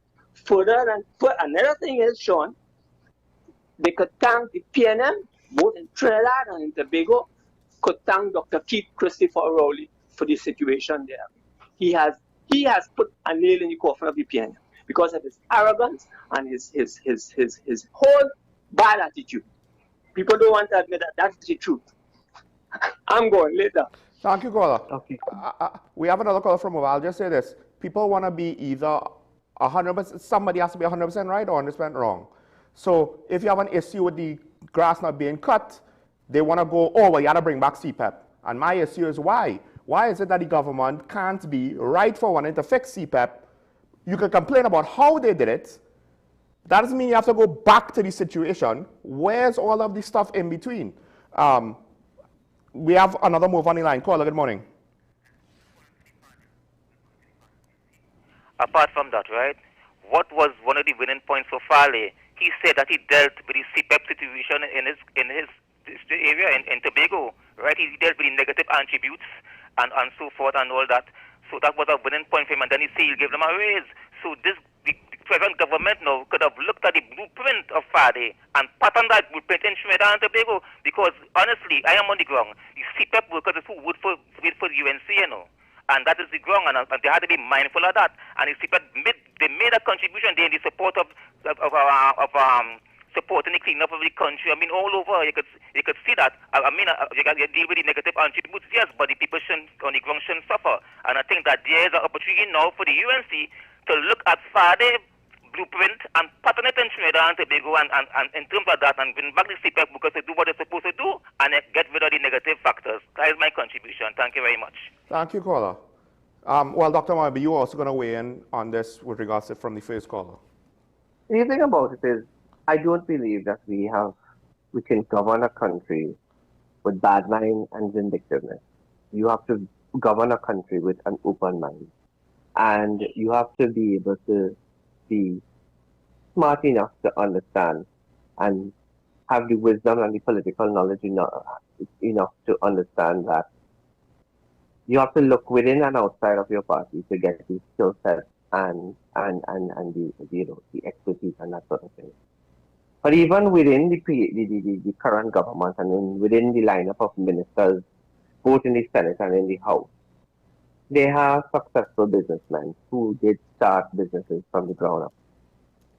So when you tell me that it's been 8 months or 9 months and there's no real plan for CPAP and URP, then you're not, something is wrong in terms of communicating what the plan is, trying a way that there was a plan, dismantling it because you have that there is. I do believe that there are legitimate concerns about, legalities within the framework. But I also believe that given the experience of certain persons within the parliamentary structure, the government structure, their acumen as successful business persons and entrepreneurs, so they could have created a model and a framework that would have been able to weed out the issue and also, still level the playing field in terms of getting a model and a business. I mean, when you are changing structures and all of that from an entrepreneurial perspective, you don't stop production and you don't stop operations. You may, start doing it in phases so that there's a transition. So it's not that there's not the expertise within the government. I agree with the callers as well that, the country tends to be very harsh to the UNC, as has been seen in 2015 when it came to performance. And I personally believe that, I still stand by the fact that I believe that this is an opportunity and this period is a legacy period for the Prime Minister. And those that have championed her cause and have claimed their loyalty to her over the years, those loyalties would have to be questioned at some point in time. The legacy of the Prime Minister is not starting to be written by someone other than herself. So, for example, the question I would ask is, when the history books are written, when the articles are written, when the stories are said, when persons like myself and reporters and journalists and other educators write the papers and the documents the legacy of Kamala Prasad Professor, one platform called KTV Plus. I think it's such a good, a creative way to put it. But when this legacy is written, which minister will be named as a contributor, an active contributor of that legacy? Whose name will come at the side of you to say that they came with something innovative, out of the box, entrepreneurial, state of the art, cutting edge? Whose name will go as part of that drive towards creating the legacy that the Prime Minister is looking to have in this period? And I do understand as well that the country gave the government a great period by which it settled in and got an understanding of what was in the Treasury, what wasn't in the Treasury. I mean, the Prime Minister, by her own communication with us, says that, when they went into the office, when they went into office in April, they met a financial year. It is my understanding that they met a financial year that had no money at midterm and at mid-year, sorry. So all of those things, we have to understand that, budget happened in October. We're now in January. People are still struggling. Inflation is still high. The price of food is still high. Affordability is very high. There has to be something that levels off the playing field, and there has to be something that also rewards the goodwill of the people of Trinidad and Tobago. And I think at the forefront of that should be a thrust towards price regulation and ensuring that people get value for money in terms of when they go to the grocery, and that their pocket, the value of the money in their pocket is increased at least in the next 6 months as compared to the same time period that the PNM was in office. Because I have been listening, I did an interview yesterday where someone, a journalist said to me that they missed the part of Keith Rowley, and I cringed. They missed the part of Keith Rowley that fell out of Midnight Tonight. Well, hold on to that, because I have a theory that might, not to excuse that, but might answer that. But before that, we do have Diego Martin on the line. Caller, good morning. Hi, good morning, Mr. Small and Dr. Mohammed. Morning. I just called to say congratulations to Mr. Fadi Wasti. And he's a gentleman I like very much. And I think his personality has won him election. When he speaks, he does not, badmouth anybody and so on. And carries on himself in a way that somebody who is a leader should. The problem with the elections, too, is that people are not realizing that since COVID, a lot of the elderly died out. And same thing applies in Tobago, a lot of them died out, and they cannot traverse to go to vote and all this sort of thing. So that is causing a problem in Trinidad and Tobago. So people have to understand that. But PNM needs, I don't know what to say about PNM again, because I really, very disappointed. I thought at least, and whatever I've lost, but I couldn't imagine they're losing that bad. Yeah. I say about 3 seats would have gotten at least. And it's not a healthy thing for having 15 in the House or Assembly. Because who are you going to ask questions? I'm going to, everything is going to be saying among yourselves. They need to get somebody, to ask them. You may put somebody who won't people on the other side and let them, try to answer the questions and so on. I don't know if that will work, but I humbly hope that everything works out, because one-sided affair is not a nice thing. And I ask God to bless Farid and give him health and strength. I think he's going to do right by people, because I think he's going to getting better funding, and he's going to put a good use. So you gentlemen have a good morning, and thank you for taking my call. Thank you, caller. Dr. Mohammed, going back to the point that you were making, this is my theory. The PNM has been in power throughout a significant majority of our history. So on some level, their way of operation is the status quo. And I think what happens is both sides have communication issues, right? I've complained about it on the PNM government side and on the UNC government side. But I'll say this, I think the issue with the UNC is when they want to come in, it looks as though, and to some extent on a practical level, it just might be, that they want to make a lot bigger changes on what the PNM would do, because the PNM is just going to keep the status quo that the PNM has already set up and meets more often than not. And when Dr. Heath Rowley defeated the partnership government, he kind of brought things back to some extent to that PNM status quo, and it was at times more easily digestible, right? And I think one of the things with the current government now, especially after 10 years of a PNM government, you want to make changes, which is fine, but without properly explaining the changes and showing why they're justified and what have you, especially when they're to overcome difficult challenges, economic challenges, and they're going to be perceived as harsh changes, then that perception of a harsh change is then going to be a negative perception with regards to the decisions the government is making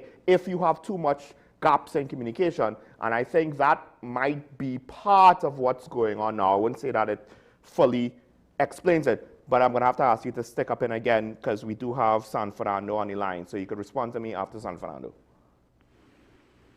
Good morning, Sean. Morning. Morning, Dr. Mohammed. Morning. I know you had a hard night in Tobago, but you're still looking good as usual. Was it hard? I don't know if it was hard. Well, you can't say Dr. Mohammed I was up whole day yesterday, whole night, Sean. That's what he does. He lives for this. Dr. Mohammed, I want to say this. Tobago is where the TPP is where it is today, and to extend the PNM is because of one man with a vision to change that 20-year reign of the PNM in Tobago, and he doesn't get enough credit because of sometimes his stupid utterances and all this stuff he got himself involved in. You see, Mr. Duke? Mr. Duke is an unsung hero in Tobago.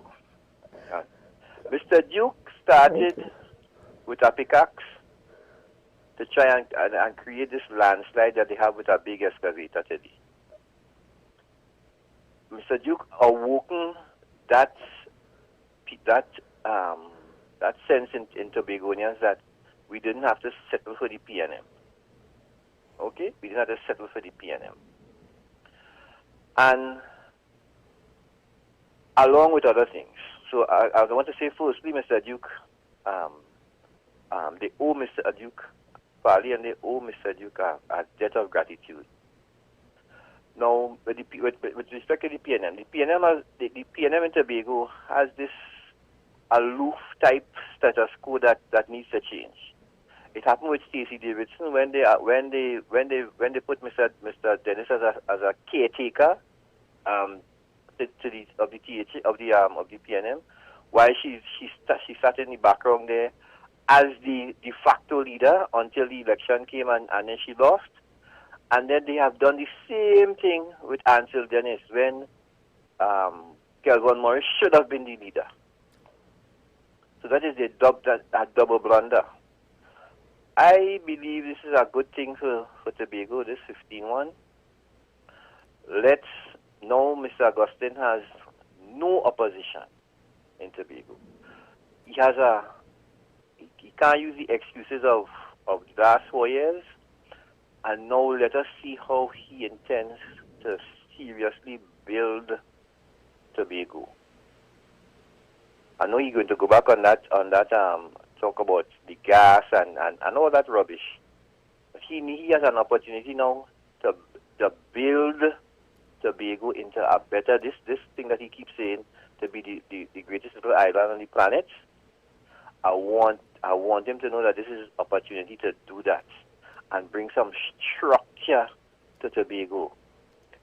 Listen to some of the things that Diane Haddad says about Tobago. She had an investor there recently, and I was shocked at what I heard that she said, that the person was so not impressed. So not impressed. And I think it's time when we go to Tobago, we feel impressed. Farley has an opportunity now to do something. You have no hindrance. One other thing I want to say, Dr. Mike, quickly. When you said something about Ms. Prasad Bisesar's government, this new government.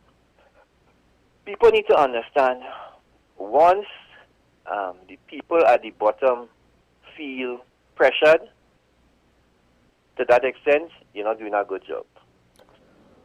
You talk about the food prices. Now this the TTPS Revenue Authority that they issue there, because that is what it is with all these new fines. I'm going to say some more on that page tomorrow, Sean. But the other thing is, Dr. Mike, sometimes the people, when you're going about the place, things are hard, and then the place looks in a mess. Look in San Fernando here, there's Palmas Park. I'm sure you know Palmas Park, Dr. Mohammed. Yes, I do. I have stopped my two daughters from going to Palmas Park. They go and walk on an evening. Because Palmas Park has now become a jungle. Palmas Park had 2 seabird gangs that used to keep it clean 365 days a year.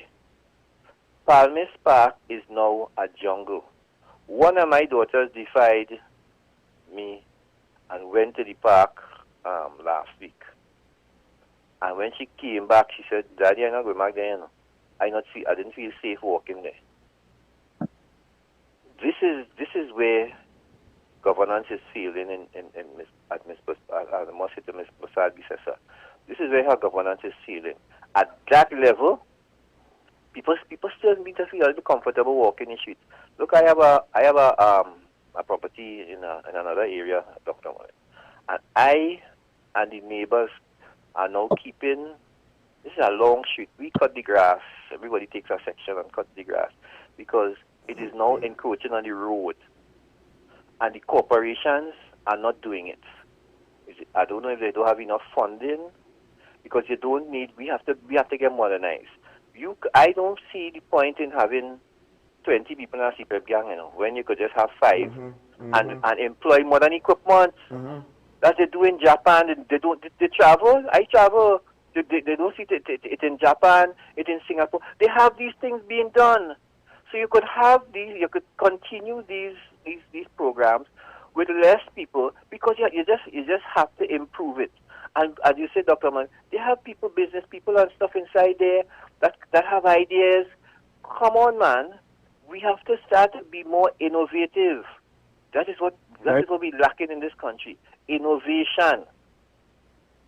Have a good day, gentlemen. Dr. Ahmed Ben nice senior as usual. Thank you. Thank you all. You see these things? I always believe that, I mean, you know this, I beat the PNM on political communication, lack of government communication. I think I genuinely believe that communication and how you communicate with people is a very effective thing.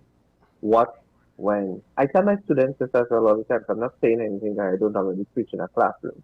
But when you explain people what you're doing, why you're doing it, how you're going to do it, when you're going to do it, and who it impacts, or who is going to be involved in, then you've answered very critical questions. And how it is going to be done, you answer the critical questions. And I tell my students, and I say that this is not hard. I mean, last night I was having a conversation with Mr. Cadet from the PNN, and, you know, he was very much listening to what I have to say. And I said to him, you have come to a point in my life where I'm just teaching people for free. And, you know, when you've gotten goodwill from people, from the electorate, as both the PDP, PPC and the UNC has gotten now, there's much to be expected. And you would call ask about the lack of an opposition. The lack of an opposition then means that and even within the PNP, the PPP, they know this.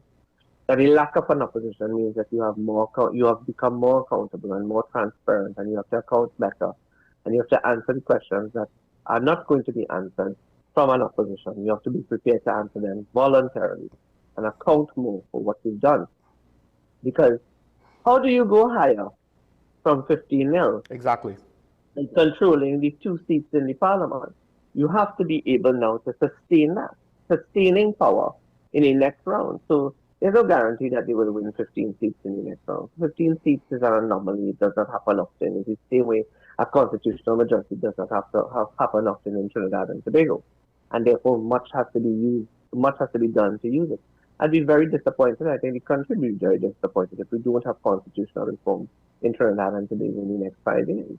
And there's not a proper mechanism in engaging the population and engaging the country and engaging Tobago in the vision for that constitutional reform, which I would expect also include autonomy. But coming back to it, I'm not here to beat down on the government or to be a hate of the government. That's the last thing that I am, in fact. And I do want to see the success of the government and Mrs. Prasad's success specifically, because I think there's a legacy there that ought to be written and has to be written by all of us. The fact of the matter is that there are minds inside of there that I would say has the capacity and the ability to generate a new vision and a new direction and a new model by which we do governing. And I hear the caller when he said that Donna had said that there was an investor who was not impressed with Tobago. Then what is the role of the private sector in terms of what does the private sector do and how does it change the space in Tobago? Because the private sector is not exempt from governance. You know, the private sector is a main stakeholder in national governance. Is that there was once a prime minister who said that he didn't believe that because he didn't know how to govern and did not know how to dictate or regulate a private sector. But engagement is very important, discussions is very important, mandates are very important, policy direction is very important.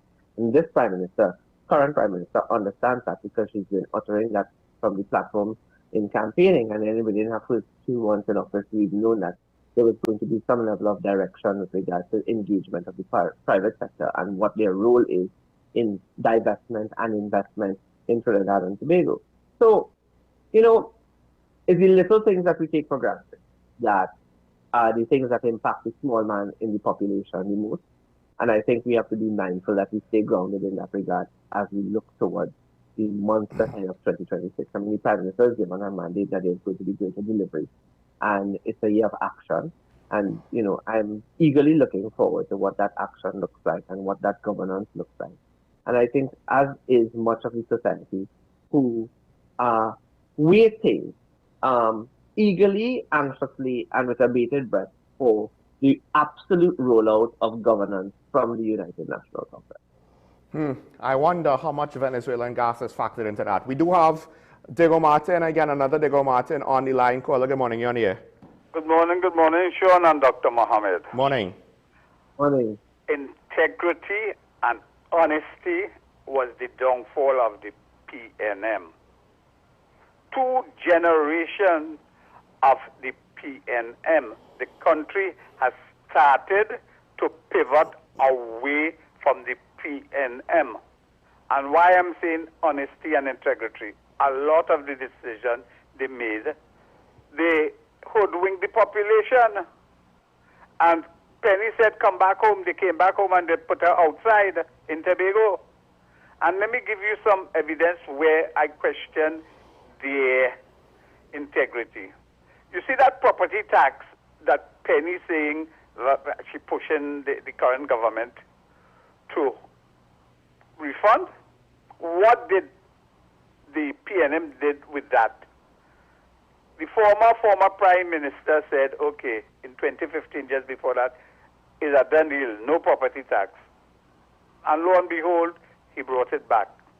He brought it back, it caused confusion. 3%, 2%, and then somewhere in the legislation, it could have gone up to 6% or 7%. Other than that, the jurists we were placed with forced us to pay our property tax.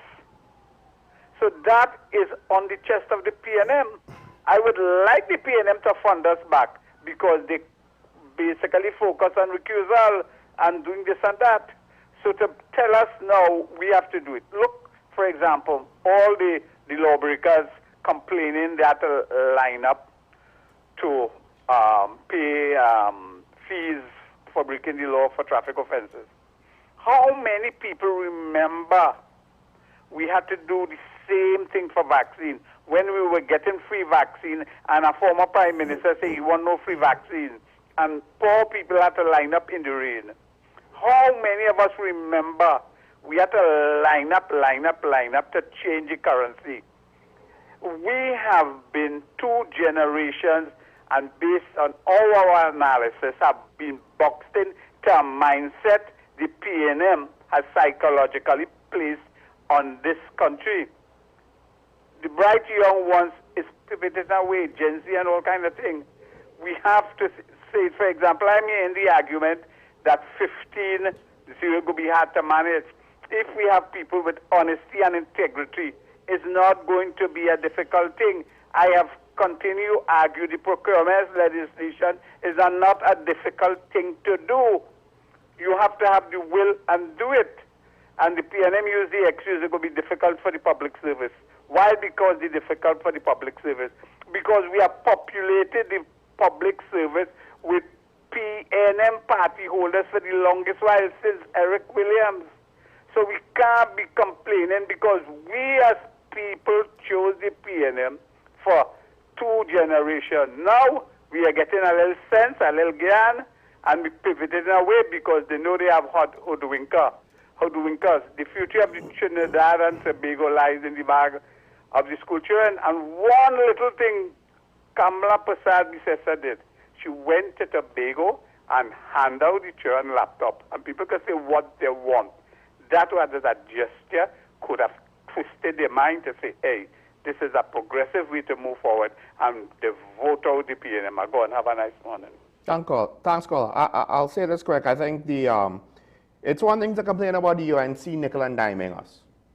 Problem is, as you rightfully pointed out, the PNM's property tax was essentially a way to try to get money from the population, and they didn't even necessarily implement it properly or fully, based on their own promises of what it was supposed to be in totality with local government reform and the property tax and how it was supposed to work and tribunal and all that, right? They were more than happy to accept the money people were willing to pay that they potentially did not even have a legal requirement to pay.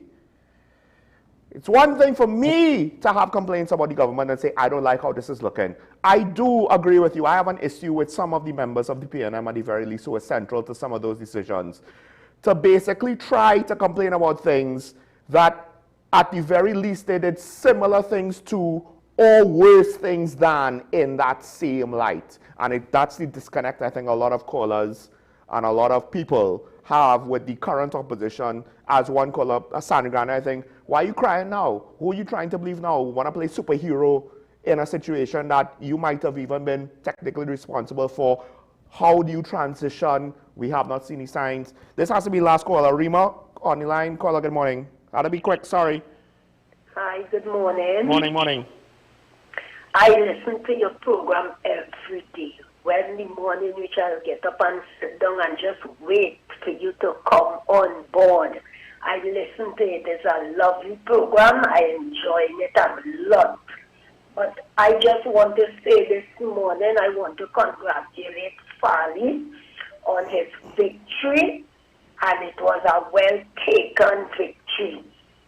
He worked hard for that, and the people of Tobago, congratulations.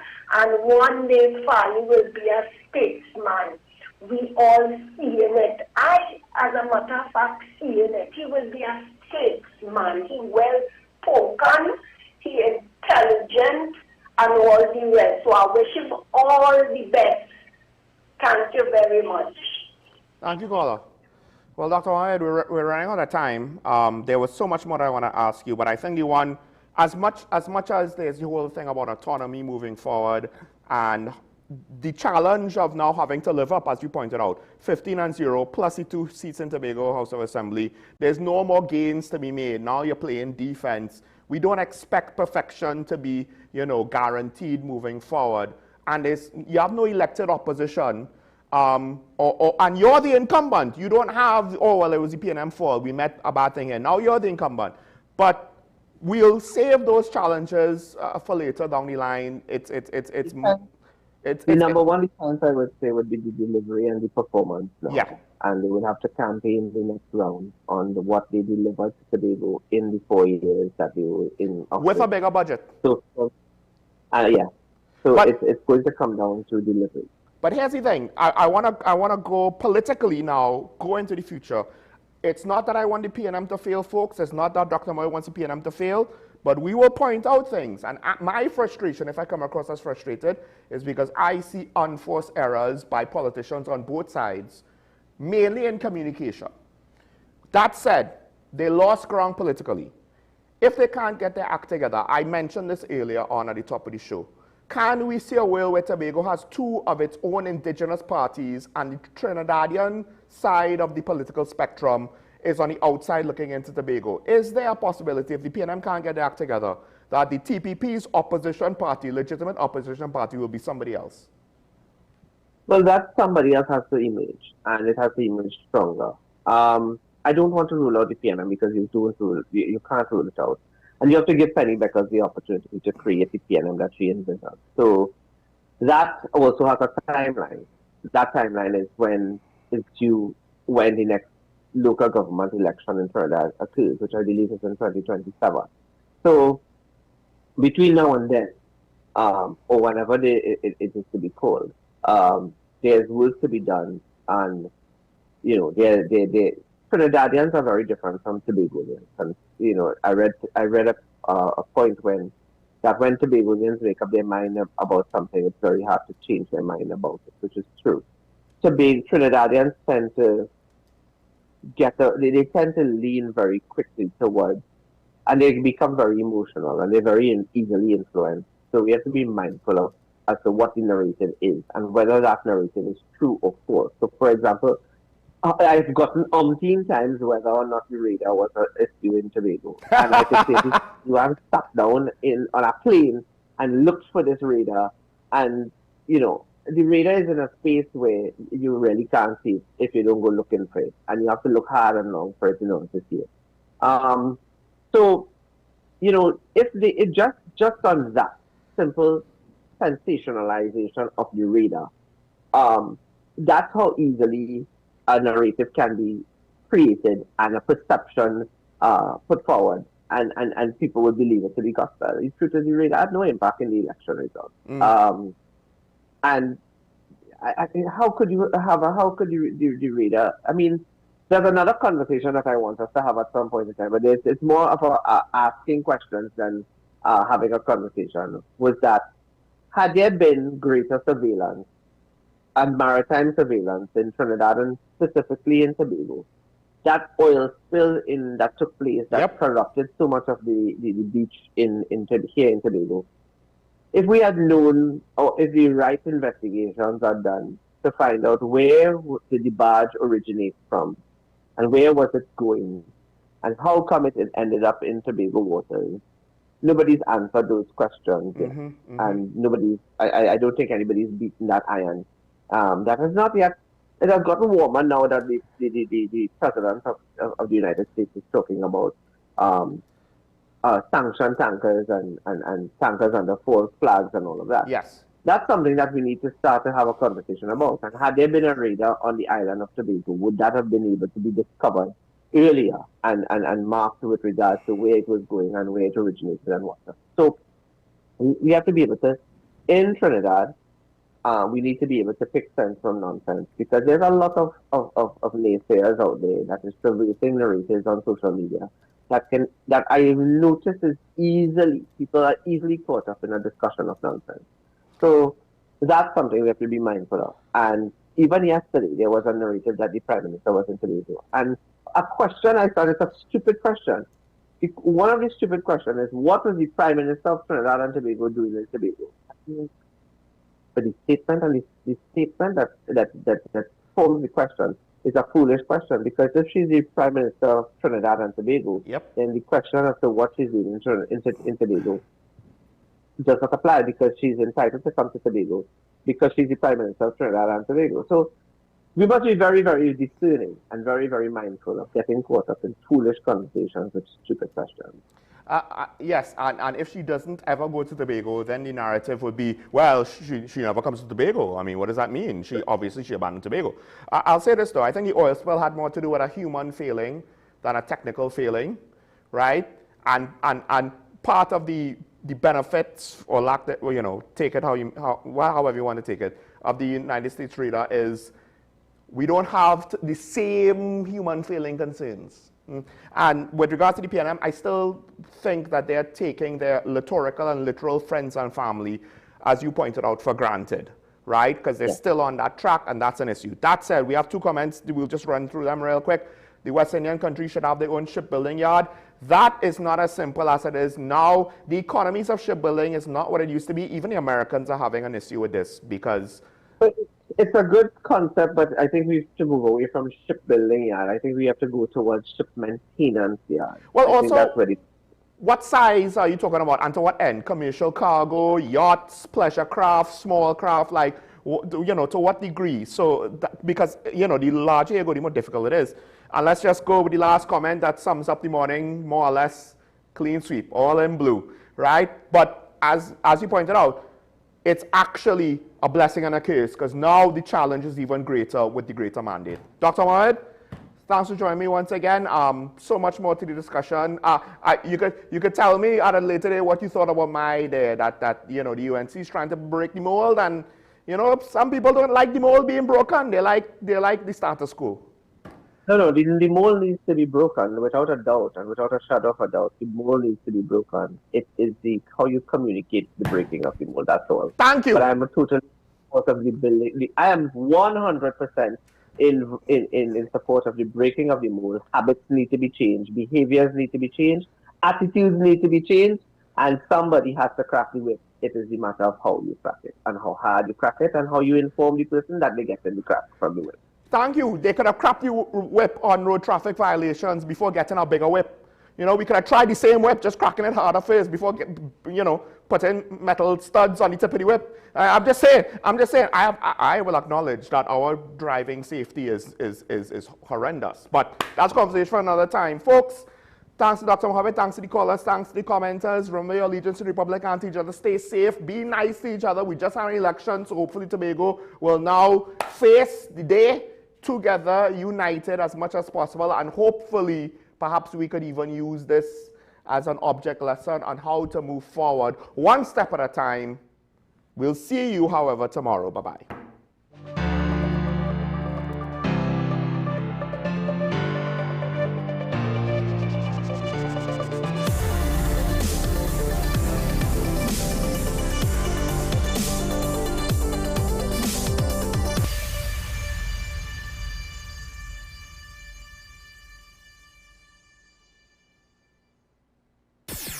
WESN.